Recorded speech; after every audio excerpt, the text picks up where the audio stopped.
Good morning, good afternoon sa inyong lahat.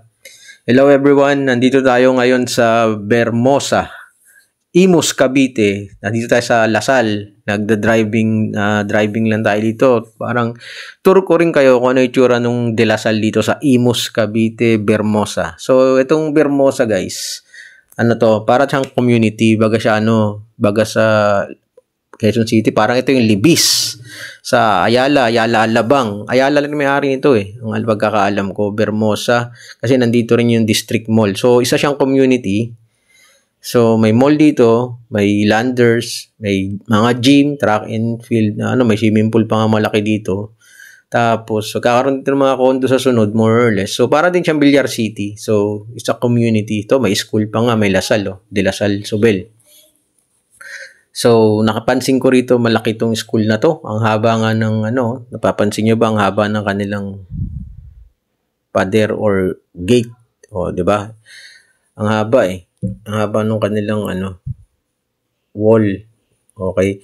So, napansin ko rito, 3 building to na malaki. Tapos, ito nga, today is Sunday pala. So, more or less, kaya walang mga tao dito, walang sasakyan. Pero itong Bermosa kasi maluwag pa 'to wala pang masyadong mga building sa ibang lote. So, more or less itong Lasal nga pala pagkakaalam ko is around 120 to 140 or 150,000 more or less ang tuition rito. Pero kung gusto yung makuha yung exact amount, so di tayo sure, maybe mga less than 200,000. If not around 150,000, you can contact din naman kung gusto niyo pag-aralin yung inyong mga anak dito sa Bermosa de La Salle, Imus, Cavite. So, yan. Ito yung daan, guys. Ang ganda. May mall. Mayroong dito, kung ano-ano. May mga gym. So, pero more or less, magkakaroon pa ito ng mga condo rito tsaka business spaces. Nakagaya dun sa may MOA. At tsaka sa Ortigas at sa Makati. So, yun, panoorin nyo lang guys para makita nyo rin kung ano yung surroundings dito at ang maganda yung mga daanan at maluwag.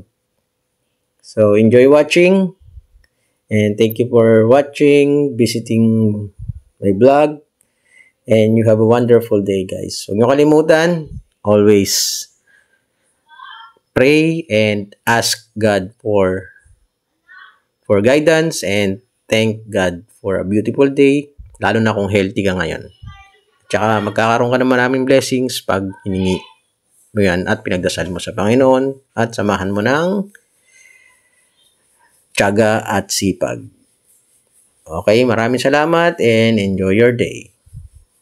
Please complete or panoorin nyo ang video hanggang sa huli. Have a nice day. Take care. God bless you and your family.